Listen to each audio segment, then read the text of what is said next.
first time I saw 77, I was already dead. Not physically. Something worse. I was dead in the way that a photograph is dead. Still, waiting for someone to look at me and remember that I used to move.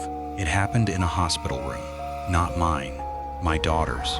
She was 7 years old, which is 77 months, which is a number I hadn't started counting yet. She had pneumonia, the kind that comes on fast and doesn't leave. The doctors said she would be fine. They said children are resilient. They said a lot of things. They didn't say that resilience has a number, and that number is 77. I was sitting by her bed, holding her hand. Her breathing was shallow. The monitors beeped in a rhythm I didn't recognize, not a normal heartbeat. Something slower, something that felt like a countdown. I watched the screen, the numbers changed. Heart rate, 77. Oxygen, 77. Blood pressure, 77 over 77. I called the nurse. She said the machines must be malfunctioning. She rebooted them. The numbers stayed the same. She called the doctor. The doctor said it was impossible. He ordered new machines. The new machines showed the same numbers, 77, 77, 77. My daughter opened her eyes. She looked at me. She said, "Daddy, the man in the corner says you have to leave."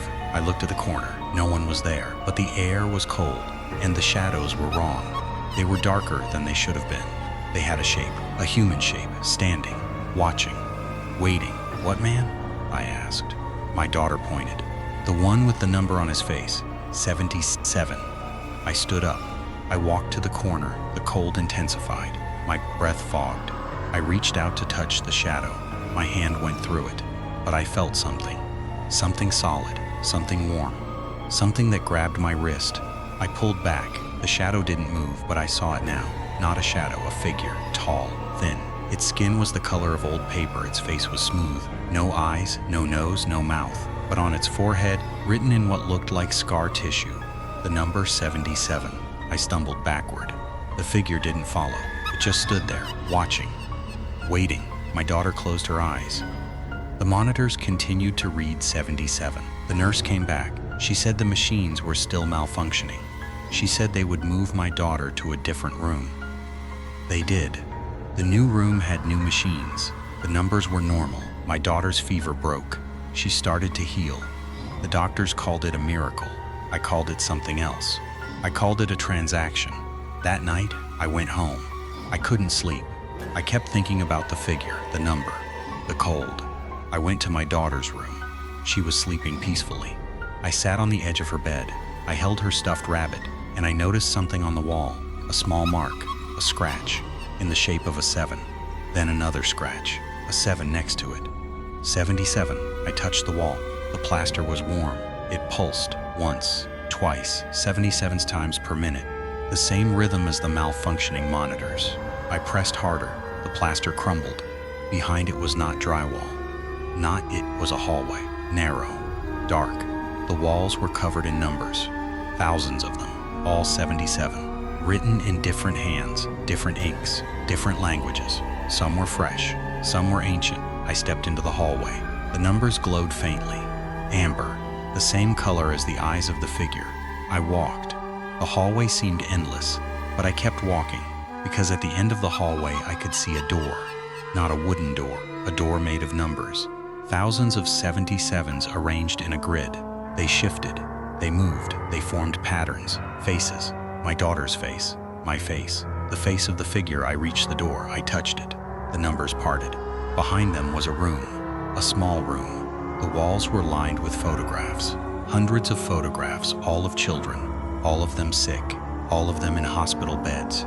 And in each photograph, standing in the corner, a figure, the one with the number on its forehead. I found my daughter's photograph. She was in her hospital bed. The monitors read 77. The figure was there. And in the photograph, I was there too, standing by the bed. But my face was wrong. It wasn't afraid, it was hungry. I heard a sound behind me. The figure was there, in the room, not in the photographs. Real, solid, its featureless face turned toward me. The number on its forehead pulsed. 77, 77. 77, it said, not with a voice, with a pressure in my skull, the number of the covenant. Every child who recovers from a mortal illness pays a price, not in money, in memory. 77 days of their life, 77 nights of their dreams, 77 moments of their future. I collect them. I store them here, in this room, in these photographs. I asked why the figure tilted its head. Because 77 is the number of the in-between, the space between sickness and health, between life and death, between a parent's love and a parent's grief. I am the toll keeper, and every child who crosses must pay. I looked at the photographs again, the children's faces. Some were smiling, some were crying, some were blank, and in each one the parent was there, standing by the bed, their faces hungry, not for the child's recovery, for something else, for the transaction, for the deal. You paid too, the figure said. When your daughter recovered, you gave something, not your memories, your attention. You stopped noticing her, you stopped listening, you started counting. 77 times you've checked your phone instead of watching her draw. 77 times you've said in a minute and meant never. 77 times you've chosen the number over the child. I tried to argue. I couldn't. It was true. I had been distant, distracted, obsessed with work, with money, with the number that had haunted me. I hadn't noticed, but the figure had. The figure was made of that inattention, that neglect, that slow, quiet erosion of love. You can change it, the figure said. 77 days. If you spend 77 days paying attention, listening, being present, the covenant can be broken, the toll can be returned. But you have to start now, because every day you wait, the number grows. And when it reaches 77,000, 77 million, 77 billion, there will be no more chances. Just the photographs, just the room, just the cold. I woke up on my daughter's floor. The wall was intact. No hallway, no door, the scratch marks were gone. But the number was still in my head, 77. A reminder, a promise, a threat. That was 3 years ago. I've been counting the days, 77 days of listening, 77 days of being present. It wasn't easy. I failed sometimes. I checked my phone. I said in a minute, but I tried again and again. And on the 77th day, I took my daughter to the park. We flew a kite. She laughed. I laughed. And for a moment, I forgot about the number. That night, I dreamed of the room, the photographs, the figure. But the photographs were different. My daughter's picture was changing. The figure in the corner was fading. The hungry look on my face was softening. And when I woke up, the number was gone. Not from the world, from me. I didn't see it on clocks, on receipts. It had released me, or so I thought. Last week, my daughter had a friend over. A little girl named Lily. She was 7. She had asthma. She had a bad attack. The ambulance came, the hospital, the monitors. I watched from the waiting room. I saw the numbers. Heart rate 87, oxygen 77, blood pressure 77 over 77. I saw Lily's mother standing by the bed. Her face was hungry, not for Lily's recovery, for something else, for the deal. I went to the corner of the waiting room. The air was cold. The shadows were wrong. The figure was there, its featureless face turned toward me. 77, it said. The number of the covenant. Every child who recovers pays a price. Not you this time. Her, the mother. She will forget. She will neglect. She will choose the number over the child. Unless someone intervenes. Unless someone tells her the truth. I asked what I could do. The figure pointed at Lily's mother. 77 words. That's all it takes. 77 words of warning. If you speak them, she will hear. She will understand. The covenant will be broken before it begins. I walked to Lily's mother. I touched her shoulder. She turned. Her eyes were glassy, already forgetting, already counting. I said 77 words. I don't remember all of them, but I remember the last few. The number is a toll. Don't pay it. Pay attention instead. She blinked. Her eyes cleared. She looked at Lily. She sat down by the bed. She held her daughter's hand. She didn't look at her phone. She didn't look at the monitors. She just looked at Lily. The numbers on the screen changed. Heart rate 120. Oxygen 98. Blood pressure 110 over 70. Normal, human, free. The figure nodded. It faded. The cold lifted. The shadows returned to normal. I drove home. My daughter was waiting. She asked if Lily was okay. I said yes. She asked if I was okay. I said yes. She asked if the number was gone. I paused. What number? I asked. She smiled. The one you used to count. 77. It's not on your face anymore. I touched my forehead. Nothing. But I felt something. A faint warmth.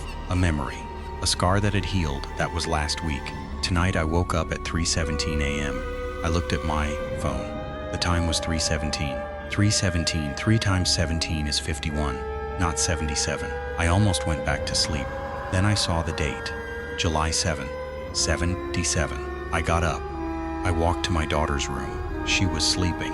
Her stuffed rabbit was on the floor. I picked it up. The rabbit's eye was missing, a small black button, and on the back of the button, written in tiny letters, the number 77. I put the rabbit on her bed. I went to the living room. I sat in the dark. I thought about the figure, the room, the photographs, the covenant. I thought about Lily's mother, about all the other mothers, all the other children, all the other numbers. 77 is not just a toll, it's a test of how much you're willing to forget in order to survive. The figure collects memories, but it also collects attention, presence, love. Every time you choose a screen over a face, you feed the number. Every time you say later instead of now, you add another digit to the wall. I'm writing this because I've realized something. The number 77 isn't out there. It's in here, in the spaces between my thoughts, in the gaps between my heartbeats, in the moments when I forget to look at my daughter and remember to look at my phone. The figure isn't a monster. It's a mirror, and right now it's showing me the person I could become.